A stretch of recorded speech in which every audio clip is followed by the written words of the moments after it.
నమస్కారం అన్న. నమస్తే. మీ పేరు? మనోజ్. మనోజ్ గారు, ఇప్పుడు కాంగ్రెస్ వచ్చి 3 నెలల పైన అవుతుంది కదా, కాంగ్రెస్ పాలన ఎలా అనిపిస్తుంది మీకు? అరే అది 3 మంత్స్ అనేది చాలా తక్కువ టైం. యాక్చువల్ ఏంటంటే వాళ్ళకి అట్లీస్ట్ ఒక 6 to 1 year టైం ఇచ్చేస్తే వాళ్ళు ఏం చేస్తున్నారు ఏంటి అనేది డిసైడ్ చేయగలుగుతాం, మనం జడ్జ్ చేయగలుగుతాం. ఓన్లీ 3 months పీరియడ్లో మనం ఏం జడ్జ్ చేయగలుగుతాం? చేయలేం కదా. బట్ స్టిల్ ఇప్పటివరకు అయితే వాళ్ళు ఏదైతే పనులు చేస్తున్నారో సో అది కొంచెం ఆలోచించే విధంగానే ఉన్నవి, మరీ అంత వరస్ట్ కండిషన్లో ఏం లేవు.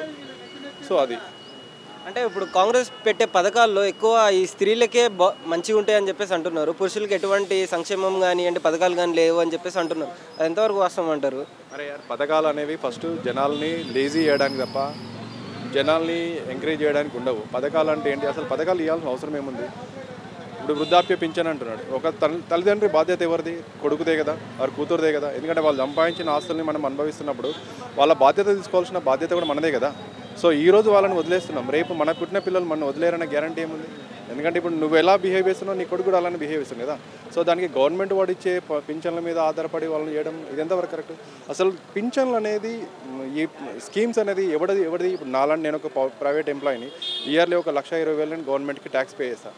నాలాంటి డబ్బులు అన్నీ తీసుకెళ్ళి నువ్వు బేకార్గా ఖర్చు పెడతావు, నీకేం రైట్ ఉంది? First thing.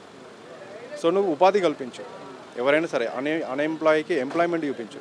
సో దానివల్ల ఏమవుతుంది? నీకు రెవెన్యూ జనరేట్ అవుతుంది మార్కెట్లో, అప్పుడు నీకు డెవలప్మెంట్ అనేది కనిపిస్తుంది. నువ్వు పథకాలు ఇవ్వడం వల్ల డెవలప్మెంట్ కనిపించదు. పథకాలు ఇవ్వడం వల్ల జనాలను లేజీ చేసి ఒకరోజు ఈ జనాలందరూ నీ మీద తిరగబడే విధంగా నువ్వు తయారు చేసుకుంటున్నావు. కానీ ఇది ఏం లేదు. జస్ట్ ఈరోజు నేను సర్వైవల్ అయినా లేదా అనే రాజకీయ నాయకుడు పని ఇది. ఒక లీడర్ అనేవాడు ఫ్యూచర్ గురించి ఆలోచిస్తాడు. ఫర్ ఎగ్జాంపుల్ మన మోడీ గారు ఉన్నారు, ఏం చేస్తున్నారు? ప్రతి ఒక్కరికి ఎంప్లాయ్మెంట్ చూపిస్తున్నారు. ఎంప్లాయ్మెంట్ ఈరోజు ఒకప్పుడు ఇదే కాంగ్రెస్ గవర్నమెంట్ ఎన్ని సంవత్సరాలు పరిపాలించింది. మన దగ్గర ఈ యూపీఐ స్కానర్స్ గురించి తీసుకొని వచ్చినప్పుడు మనం కొత్తిమీరకు కూరగాయలకు వెళ్ళినప్పుడు చేయగలుగుతామా, వాళ్ళు మిషన్లు పెట్టుకోగలుగుతారు, అదే అని చెప్పేసి వెటకారం చేస్తారు ఎవరు? మన చిదంబరం. సో ఈరోజు ఏం చేస్తుంది? ఈరోజు నేను నా అకౌంట్లో సాలరీ పడుతుంది 1వ తారీఖు 2వ తారీఖుకి. సో దాదాపు ఒక లాస్ట్ 6 months నుండి నేను ఏటీఎం కార్డు యూజ్ చేయాలి. నేను ఎక్కడికి వెళ్ళినా సరే, ఈవెన్ మా కాలనీలో గురువారం సంతా పెడతారు. ఆ సంతలో కూడా ఈవెన్ 5 రూపాయల కొత్తిమీర కట్ట తీసుకున్నా, 10 రూపాయల కొత్తిమీర కట్ట తీసుకున్నా స్కానర్ పెడుతున్నారు ముందట. ఇది డెవలప్మెంట్. ఇంకెక్కడికి పోతుంది? అవ్వట్లేదా? ఒకటి ఏంటంటే ఫస్ట్ జనాలకి నువ్వు చూపించిన తర్వాత దానిలో బెనిఫిట్స్ ఎక్స్ప్లెయిన్ చేయి, ఆటోమేటిక్గా వాళ్ళే దాని గురించి ఆలోచన చేసుకొని పని చేసుకుంటూ వస్తారు. ఇప్పుడు మీరు డెవలప్మెంట్ అంటున్నారు కదా, ఇంకా ముందు ఎటువంటి చర్యలు తీసుకుంటే డెవలప్మెంట్ అనేది కనిపిస్తుంది అనుకుంటున్నారు మీరు? నీకు ఇన్స్టెంట్గా డెవలప్మెంట్ రావాలి అంటే ఫస్ట్ ఈ స్కీమ్లు అన్నీ తీసిపడాలి. ఉచితాలు తీసేసిన తర్వాత ఆటోమేటిక్గా అన్ని రకాల డెవలప్మెంట్ జరుగుతుంది. ఇప్పుడు నేను ఒక కంపెనీలో సేల్స్ మేనేజర్గా చేస్తున్నాను. నాకు డిస్ట్రిబ్యూటర్ కొరకు నేను వెతుకుతున్నా. నేను నా బిజినెస్ చేస్తే నెలకు డిస్ట్రిబ్యూటర్కి ఒక 10% మార్జిన్ దొరుకుతుంది. నేను కలిసిన ప్రతి ఒక్కరు ఏం చెప్తారంటే, సార్ నాకు మ్యాన్ పవర్ చాలా ప్రాబ్లం ఉంది, ఆటో డ్రైవర్ దొరకట్లేదు, డెలివరీ బాయ్లు దొరకట్లేదు. ఎలా దొరుకుతారండి?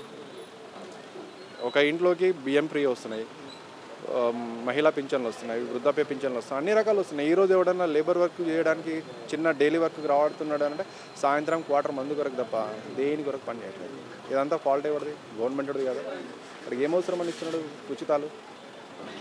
ఈరోజు ఇస్తున్నాడు, సోమర్లను తయారు చేస్తున్నాడు. రేపు ఇదే సమాజంలో నీ పిల్లలు ఉంటారు. ఈరోజు నీ పిల్లలు ఉంటారు. మనం చాలామందిని చూసినాము. కోటీశ్వర్లైన అంబానీ కూడా నార్మల్ పొజిషన్కి వచ్చిన ఎగ్జాంపుల్ మన కళ్ళ ముందు ఉంది. ఈరోజు నువ్వు పొజిషన్లో ఉన్నావు కావచ్చు, రేపు నీ కొడుకు కూడా ఆ పొజిషన్లో ఉంటాడనే గ్యారెంటీ ఏముంది?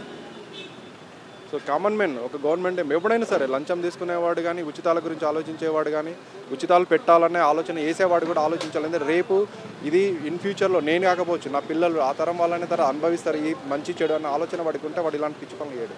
డెవలప్మెంట్ అనేది అక్కడి నుంచి వస్తుంది, ఇంకా వేరే ఏ విధంగా రాదు. ఫస్ట్ నువ్వు నలుగురికి పని కల్పించు, కష్టపడతారు, పని చేస్తారు, డబ్బులు సంపాదించుకుంటారు, హ్యాపీగా ఉంటారు. అంతకుమించి నాకు వేరే డెవలప్మెంట్ ఏమీ ఉండదు. అంటే ఇప్పుడు ఫైనల్గా కాంగ్రెస్ పాలన బాగానే ఉందని చెప్పేసి అంటే కాంగ్రెస్ పాలన నేను మెజర్ చేయలేను. ఎందుకంటే ఈ 3 నెలల టైంలో ఏం మెజర్ చేస్తాను? ఇప్పుడు నేను ఈ జాబ్ వదిలేసి వేరే జాబ్కి వెళ్ళాను అనుకో, ఈవెన్ 6 months నాకు హనీమూన్ పీరియడ్ ఇస్తాడు. ఏంటంటే అక్కడ సిస్టమ్ ఎలా ఉంది, ఎంప్లాయీస్ ఎలా వర్క్ చేస్తున్నారు, నేనేం చేయాలి, ఇక్కడ మనకు ఆపర్చునిటీ ఎక్కడ ఉంది, ప్లస్ ఏంటి మైనస్ ఏంటంటే తెలియడానికి ఒక చిన్న కంపెనీ ఒక ₹1,00,000 జీతం, ₹1,50,000 జీతం తీసుకునే వ్యక్తికి 6 నెలలు టైం ఇస్తున్నప్పుడు ఒక స్టేట్ మొత్తం పరిపాలిస్తున్న సీఎంకి మనం టైం ఇవ్వడంలో తప్పేముంది? నాకు తెలియాలి కదా. ఇంతకుముందు చేసిన వాళ్ళు ఏం చేస్తున్నారు, ఏం చేయలేదు, ఎక్కడ మైనేజ్ చేస్తున్నారు, ఎక్కడ ప్లేస్ చేస్తున్నారు, ఇవన్నీ తెలియాలి, అర్థం కావాలి అని అంటే అన్ని శాఖలు, అంతమంది మంత్రులు, ఇంత కోట్ల జనాభా, టైం అనేది ఇవ్వాలి. మనం టైం ఇవ్వకుండా మనం ఇప్పుడే మెజర్ చేయలేం కదా. But you should give some time, then after that will decide. రైటా రాంగ్ అనేది.